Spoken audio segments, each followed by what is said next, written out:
Hi friends, I am back with an exclusively new video and I'm sure आज का जो topic है इसके बाद आपको बहुत ही आसानी होगी कुछ डिसीजंस लेने के लिए related to new startups, business growth, business development, career selection and growing your existing niche. So let's continue and here I'm sharing my screen. And before that, मैं अपना एक छोटा सा इंट्रोडक्शन देना चाहती हूँ. My name is Sara Swami and I am a consultant and coach. I provide training, support and guidance for new startup growth and development of business and career selection and growth. So let's move on to the presentation. इस presentation के बाद कुछ चीजें आपके दिमाग में बिल्कुल clear होने वाली हैं रिलेटेड टू बिजनेस डेवलपमेंट. और अगर मैं बिजनेस डेवलपमेंट की बात करूं तो सिर्फ एग्जिस्टिंग बिजनेस के लिए ही नहीं, ये स्टार्टअप्स के लिए, जो स्टूडेंट्स अपना करियर स्टार्ट करने वाले हैं उनके लिए, या फिर जो ऑलरेडी किसी प्रोफेशन में हैं उनको और ज्यादा ग्रो करने के लिए हेल्प मिलने वाली है आज के वीडियो के बाद. तो आपसे रिक्वेस्ट है कि लास्ट तक बने रहिएगा. चलिए आगे बढ़ते हैं.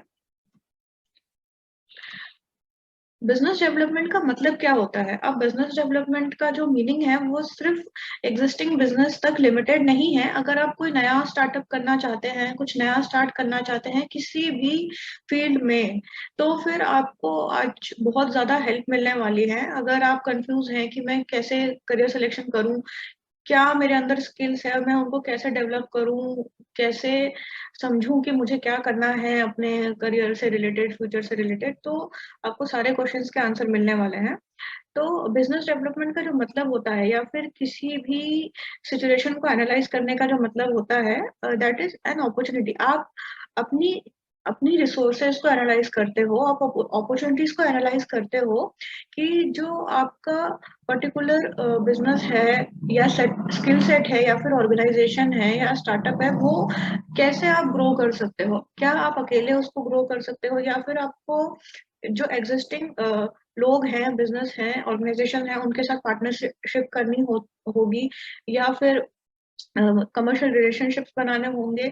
आप नई चीजों को आइडेंटिफाई करते हो, मार्केट, प्रोडक्ट्स एंड सर्विसेज को आइडेंटिफाई करते हो. इससे आपको बहुत हेल्प मिलती है to grow your existing business और to start a new one.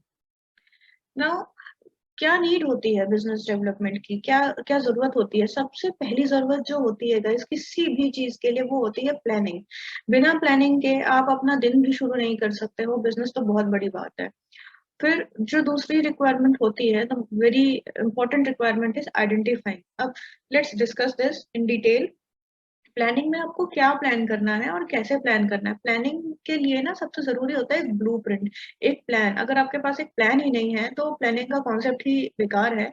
आपको एक प्लान बनाना होता है कि किस तरह से आप अपने बिजनेस में या फिर जो नया बिजनेस आप स्टार्ट करोगे उसमें, या फिर अपने करियर के लिए आप जाओ, अगर आप प्रोसीड करते हो तो उसके लिए आपको क्या करना है. फॉर एग्जाम्पल, अगर किसी को डॉक्टर बनना है तो सबसे पहले वो अपनी एजुकेशन, स्कूल एजुकेशन जो कि बेस होती है किसी भी फील्ड में आगे जाने के लिए, उसको कंप्लीट करेगा बहुत अच्छे से. उसके बाद वो ग्रेजुएशन कंप्लीट करेगा, देन वो प्रैक्टिस करेगा किसी सीनियर डॉक्टर के अंडर. उसके बाद वो अपना एक होलसेल किसी हॉस्पिटल में काम कर सकते हैं, या फिर अपना एक सेल्फ इंडिपेंडेंट क्लिनिक या ओपन कर सकते हैं. तो ये एक प्रोसेस होती है गाइस. ऐसा नहीं कि रातों रात आप कुछ भी चीज में सक्सेसफुल हो जाते हो. It takes time. एंड जो भी चीज आप लर्न करते हो उस टाइम के दौरान, वो आपको हर समय आगे बढ़ने के लिए हेल्प करती है. यही इसी का मतलब होता है प्लानिंग. हर चीज को प्लान करें और उस ब्लूप्रिंट के अकॉर्डिंग आप अपना काम करें. और प्लान ऐसे होते हैं कि वो आपको लॉन्ग टर्म में ग्रोथ दे, ना कि छोटे छोटे. बस अभी आपने प्लान किया कि बस मुझे अपना स्कूल कंप्लीट करना है, स्कूलिंग कंप्लीट करनी है, और उसके बाद का क्या नहीं पता. तो आपको शुरू से ये चीज पता होना चाहिए कि स्कूलिंग के बाद मुझे कॉलेज जाना है, या फिर ग्रेजुएशन इस फील्ड में ग्रेजुएशन करना है, लाइक कॉमर्स ग्रेजुएट होना है, या फिर इंजीनियरिंग ग्रेजुएट होना है, या एमबीबीएस करना है, या जो भी, depending on your set of skills या फिर आपकी चॉइस. ठीक है, तो ये चीज होनी चाहिए. उस प्लान में एक और चीज बहुत जरूरी है. जो भी चीज आप प्लान करते हो वो ना उस प्रेजेंट सिचुएशन के ऊपर ही नहीं, बल्कि लॉन्ग टर्म आपको ग्रोथ मिलनी चाहिए, ऐसा आपका प्लान होना चाहिए. Now the next thing is identifying. Identifying में व्हाट इज आइडेंटिफाइंग, अब आइडेंटिफाइंग के कॉन्सेप्ट में गाइस आप क्या आइडेंटिफाई करते हो? आप आइडेंटिफाई करते हो अपॉर्चुनिटीज, ऐसी अपॉर्चुनिटीज जो कि प्रॉब्लम सॉल्व करती हो, बिकॉज किसी भी बिजनेस या स्टार्टअप का जो मेन मोटिव होता है वो होता है प्रॉब्लम सॉल्विंग। अगर आपका बिजनेस या फिर स्टार्टअप किसी चीज की प्रॉब्लम या किसी इंसान की प्रॉब्लम या किसी सिचुएशन की प्रॉब्लम सॉल्व नहीं करता, तो वो अपने पर्पस को फुलफिल नहीं कर पाता। सो द मेन थिंग किसी भी स्टार्टअप के पीछे, या the main reason for any startup or any business is to solve certain problems. आप एग्जिस्टिंग मार्केट में अपनी सर्विस या अपने प्रोडक्ट की वैल्यू कैसे बढ़ाते हो? जो ऑलरेडी वहां पे प्रोडक्ट्स या सर्विस हैं आपके नीचे से मिलते जुलते, उनके साथ आप रिलेशनशिप बिल्ड करके आगे कैसे बढ़ते हो? जो प्रेजेंट सिचुएशन है उसको ऑब्जर्व करना, एनालाइज करना, ये सब आइडेंटिफिकेशन के प्रोसेस में आता है।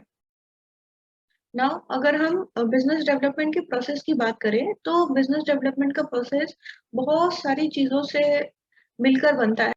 सारी चीजें कवर करना तो गाइस पॉसिबल नहीं है, बट जितना मेरे से हो सका, जितनी मैं रिसर्च कर पाई, मैं कुछ पॉइंट्स आपके लिए लेके आई हूँ, एंड डेफिनेटली ये पॉइंट्स आपकी बहुत ज्यादा हेल्प करने वाले हैं। तो जो पहला पॉइंट है, आपके पास टारगेट्स या फिर गोल होने चाहिए। अगर हम टारगेट्स या गोल्स की बात करें, तो ऑब्वियसली अगर आप कोई भी स्टार्टअप कर रहे हो या कोई भी बिजनेस कर रहे हो, तो जो अल्टीमेट सक्सेस है वो तो सबका ही गोल होता है।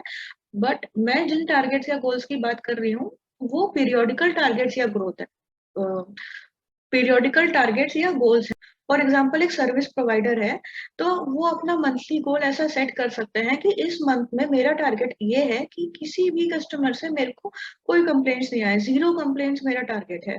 तो वो उस मंथ का उन्होंने टारगेट सेट कर लिया। उसके बाद वो पूरे मंथ अपने कस्टमर सेटिस्फेक्शन स्केल के ऊपर काम करेंगे, अपनी सर्विसेज अच्छी रखेंगे, और मंथ के एंड में वो इस चीज को एनालाइज करेंगे कि जो मैंने टारगेट सेट किया था, क्या मैं उसको मीट कर पाया हूँ या नहीं कर पाया हूँ।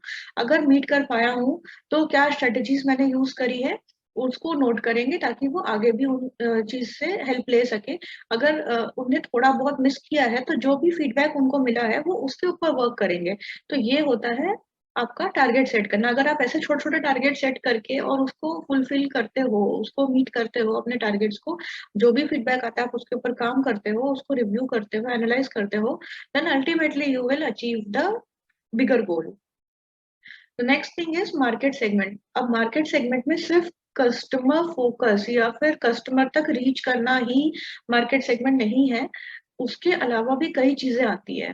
ठीक है, मार्केट सेगमेंट में आप कस्टमर के ऊपर तो काम करते ही हो, बट आपको ये भी देखना है कि मार्केट में जो एग्जिस्टिंग चीजें हैं, जैसे कि एग्जिस्टिंग प्रोडक्ट्स या सर्विसेज, उनको भी आपको ऑब्जर्व करना है, एग्जिस्टिंग कॉम्पिटिटर्स को भी आपको ऑब्जर्व करना है। एंड एक और नई चीज मैं आपके लिए लेके आई हूँ उसमें, कि गवर्नमेंट रूल्स एंड रेगुलेशंस, जो time to time laws change होते हैं, या कोई नया लॉ इन्फोर्स होता है, या कोई लॉ अचानक से बंद हो जाता है, तो उससे आपके बिजनेस को क्या इम्पैक्ट होता है, या फिर कुछ अच्छा होता है तो आपके बिजनेस को उससे क्या प्रॉफिट होता है, ये सब ध्यान में रखने वाली बात बहुत जरूरी है। इसका मैं एक छोटा सा एग्जांपल दूंगी गाइस, कि अभी कुछ टाइम पहले गवर्नमेंट ने जब रिसेंटली ये पेंडेमिक स्टार्ट हुआ था, तो गवर्नमेंट ने एक स्कीम ऑर्गेनाइज करी थी, that is the MSME scheme. इस स्कीम के अंतर्गत जो भी छोटे मोटे स्टार्टअप्स करना चाहते हैं लोग, या फिर जो छोटे बिजनेस स्टार्ट करना चाहते हैं, या फिर जो एग्जिस्टिंग बिजनेस पेंडेमिक की वजह से इन्फ्लुएंस हुए थे उनको, या फिर जो ऑलरेडी एग्जिस्टिंग बिजनेस है उनको, सरकार ने एक लोन देने की व्यवस्था करी थी। और वो लोन एज कंपेयर टू जो ऑलरेडी बैंक लोन प्रोवाइड करता है, बिजनेस लोन, उससे बहुत अलग था। अलग इसलिए था कि एमएसएमई लोन बहुत इजीली प्रोवाइड हो जाता था। आप अपना एक अगर छोटा सा भी प्लान जो है, प्रोजेक्ट है एमएसएमई के लिए, अगर आप वो प्रोवाइड करते हो बैंक को, तो चांसेस ये थे कि बैंक आपको लोन प्रोवाइड करता है। बट जो नॉर्मली बिजनेस लोन्स होते हैं वो थोड़े से डिफिकल्ट होते हैं as compared to MSME loan. किसी को पता ही नहीं होगा कि मार्केट में क्या नया आया है, या फिर सरकार ने क्या नई फैसिलिटी प्रोवाइड कराई कराई है लोगों के लिए, बिजनेस के लिए, स्टार्टअप्स के लिए, तो वो उसका फायदा कैसे उठाएंगे, राइट? तो आपको पहले पता होना चाहिए कि क्या चीजें हैं इस टाइम अवेलेबल आपके लिए, आपके बिजनेस के लिए, ताकि आप उनका अच्छी तरह से फायदा उठा सको। द नेक्स्ट थिंग इज, आपको ये देखना है कि आप ऐसी क्या प्रोडक्ट या सर्विस प्रोवाइड कर रहे हो, या जो ऑलरेडी एग्जिस्टिंग प्रोडक्ट सर्विस है, आप उनसे अलग ऐसा क्या कर रहे हो कि कस्टमर्स आपके पास आए परचेजेस के लिए या फिर आपके सर्विसेज के लिए आपके पास आए। तो ये चीज के ऊपर काम करना बहुत जरूरी है। नेक्स्ट आपको ये पता होना चाहिए या फिर आपको इस पॉइंट के ऊपर काम करना चाहिए कि आपका प्रोडक्ट या सर्विस या आपसे मिलता जुलता प्रोडक्ट या सर्विस लेने के लिए लोग इन्फॉर्मेशन कहाँ से ढूंढते हैं। फॉर एग्जांपल आजकल की बात करी जाए तो मैक्सिमम लोग किसी भी चीज की इन्फॉर्मेशन गूगल से ढूंढते हैं बहुत जल्दी। कुछ भी चीज चाहिए तो गूगल, कुछ भी चीज पता करनी है तो गूगल, या फिर जस्ट डायल। तो इन चीजों के साथ आपको अवेयर होना चाहिए। जस्ट डायल वाले भी गाइस बहुत अच्छा एक कॉन्सेप्ट है जस्ट डायल का। अगर थोड़ा सा पेड है, आई नो पेड प्रमोशंस है जस्ट डायल, बट उससे आपको बहुत ज्यादा आपके बिजनेस को, चाहे एग्जिस्टिंग हो या न्यू स्टार्टअप हो, आपके बिजनेस को बहुत ज्यादा फायदा होता है। तो इसके ऊपर भी आपको काम करना चाहिए। फिर जो भी आपका मार्केटिंग स्ट्रेटेजी है उसका आपको कॉस्ट पता होना चाहिए। ऑब्वियसली गाइस फ्री में तो कुछ भी नहीं मिलता। अगर आपने बिजनेस स्टार्ट करने के लिए, कुछ नया स्टार्टअप करने के लिए पैसा लगाया है तो उसकी मार्केटिंग, पब्लिसिटी, प्रमोशन के ऊपर भी थोड़ा बहुत पैसा तो लगाना ही पड़ेगा।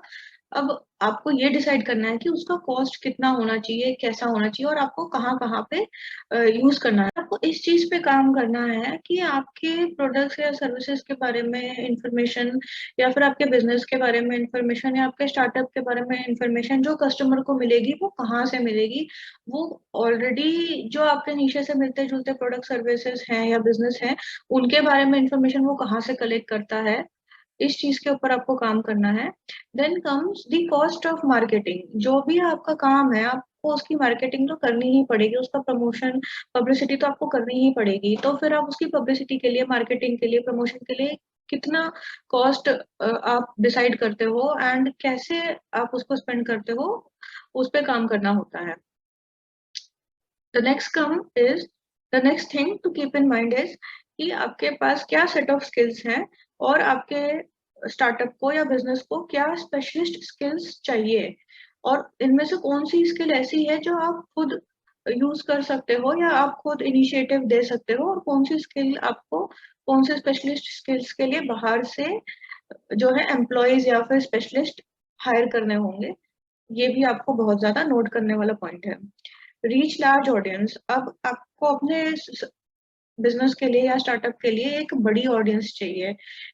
एक बड़ी, आपको अपने स्टार्टअप के लिए या बिजनेस के लिए उसको ग्रो करने के लिए एक बड़ी ऑडियंस चाहिए। ऑब्वियसली जितने ज्यादा लोग होंगे उतना ही आपका बिजनेस ग्रो करेगा, उतने ही आप ज्यादा कस्टमर्स तक रीच कर पाओगे, उतने ही आप सेल क्लोज कर पाओगे, और उतना ही आपको प्रॉफिट होगा। तो आप अपने बिजनेस को या स्टार्टअप को एक बड़े मार्केट में कैसे इंट्रोड्यूस कर सकते हो, एक बड़ी ऑडियंस तक कैसे पहुंच सकते हो, इस पे आपको वर्क करना होता है। और इसका सबसे अच्छा जो बेनिफिट है आज के टाइम पे, दैट इज अपने बिजनेस को ऑनलाइन शिफ्ट करो। Very simple. इतना आसान नहीं है बिकॉज हर किसी के लिए ऑनलाइन वर्क करना एंड ग्राउंड वर्क करना पॉसिबल नहीं होता।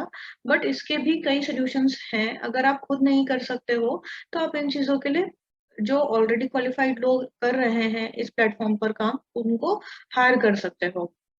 आप अपनी वेबसाइट बना सकते हो। आप अगर कोई प्रोडक्ट या सर्विस सेल कर रहे हो तो उसके लिए आप एक वेबसाइट बना सकते हो।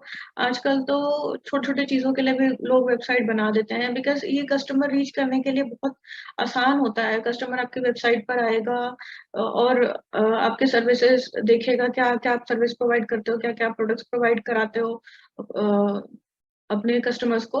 तो बहुत अच्छा होता है। रिव्यूज देखते हैं आजकल, रिव्यूज के ऊपर भी बहुत सेल होती है कि कोई भी चीज को पहले परचेज करने के पहले उसके रिव्यूज देखा जाता है। तो आपकी वेबसाइट ये सारी चीज कंटेन करेगी तो वो बहुत अच्छा इम्पैक्ट पड़ता है जो लोग आपकी वेबसाइट पे विजिट करते हैं उन लोगों के ऊपर, एंड उनको परचेज करने पे या सर्विसेज बुक करने में हेल्प भी मिलती है बहुत ज्यादा। नेक्स्ट थिंग इज कि आपको सेल्समैन नहीं बनना है, आपको एक कंसल्टेंट बनना है। आपको अपने प्रोडक्ट या सर्विस सेल करने के लिए या कोई सेल क्लोज करने के लिए आपको सेल्समैन नहीं बनना है कि मेरे पास ये सामान है, ये सामान है, मैं ये भी सर्विस प्रोवाइड करता हूँ, वो भी सर्विस प्रोवाइड करता हूँ। ऐसा नहीं गाइस। कंसल्टेंट वो होता है जो कि लोगों की प्रॉब्लम एनालाइज करता है और उसके बाद उसके अकॉर्डिंग उनका उनको सोल्यूशन प्रोवाइड करता है। तो be a consultant and not a salesman. फिर अब जब मैंने ऑनलाइन अपने बिजनेस को लाने की बात करी, तो ऑनलाइन जो आपकी प्रोफाइल होगी, and profile is not only your website but आपके सोशल मीडिया हैंडल्स। तो आपको ये भी देखना है कि जो आपके सोशल मीडिया हैंडल्स हैं, जैसे कि इंस्टाग्राम, व्हाट्सएप, फेसबुक एक्सेट्रा, इनको आप किस तरह से ऑप्टिमाइज करते हो ताकि आप ज्यादा से ज्यादा ऑडियंस तक रीच कर सको। हर कोई हो सकता है, हर कोई आपके वेबसाइट पर क्लिक ना करे या हर कोई आपकी वेबसाइट ओपन करके ना देखे, बट आप इंस्टाग्राम पे फ्रीक्वेंट अपडेट्स डालते हो, फेसबुक पे फ्रीक्वेंट अपडेट्स डालते हो, तो आप कहीं ना कहीं लोगों के दिमाग में अपनी प्रेजेंस बना रहे होते हो, आप कहीं ना कहीं उनको रीच कर रहे होते हो। फिर अगर किसी को भी आपसे, आपके नीचे से रिलेटेड प्रोडक्ट या सर्विस की जरूरत होती है, तो उनके दिमाग में एक बार रहता है कि हाँ, मैंने ये पोस्ट देखा था इस बंदे का, तो लेट्स टॉक, अगर हो सकता है मुझे कोई हेल्प मिल जाए, क्या पता। Provide content and share knowledge. आपको अपने वेबसाइट पर या फिर सोशल मीडिया हैंडल्स पर अपने प्रोडक्ट्स या सर्विसेज से रिलेटेड कंटेंट अपलोड करना चाहिए। एंड इसका ये मतलब नहीं है कि फॉर एग्जांपल आप कोई सॉफ्टवेयर डेवलपर हो तो आप अपनी सारी नॉलेज वहां शेयर कर दो, ये मतलब बिल्कुल भी नहीं है। इसका एक छोटा सा मतलब है कि जो भी आपका निशे है उससे मिलता जुलता कुछ ऐसा कंटेंट कि लोग उसको देखें और आपसे और नॉलेज लेना चाहें या आपके बिजनेस से जुड़ना चाहें, ऐसा कुछ आप अपनी नॉलेज उनके साथ शेयर कर सकते हो। तो लोगों को ये समझ में आना चाहिए इन शॉर्ट कि आप किस फील्ड से हो और क्या प्रोवाइड कराना चाहते हो, कैसी सर्विस देना चाहते हो। फॉर एग्जाम्पल, अगर आप सॉफ्टवेयर डेवलपर हो या फिर सॉफ्टवेयर से रिलेटेड कोई सर्विस प्रोवाइड कराते हो या कोई प्रोडक्ट प्रोवाइड कराते हो, तो आप टेक्नोलॉजीज के ऊपर अपडेट्स दे सकते हो, उनके ऊपर कोई नॉलेज शेयर कर सकते हो, जिससे कि आपके जो आपके बिजनेस से मिलता जुलता हो, साथ ही आप लोगों को ऐसा कंटेंट प्रोवाइड कराओगे जो कि उनको हेल्प भी करेगा और वो आपसे जुड़ेंगे भी। आपको अपना नेटवर्क बनाना है और उसको अप टू डेट रखना है। सोशल मीडिया पर आपको अपना एक ऐसा नेटवर्क बनाना है फॉलोअर्स एंड सब्सक्राइबर्स के थ्रू कि आप जो भी अपडेट वहां पे डालो, लोग वो ज्यादा से ज्यादा लोगों तक पहुंचे और ज्यादा से ज्यादा लोग आपके बिजनेस से कनेक्ट हो।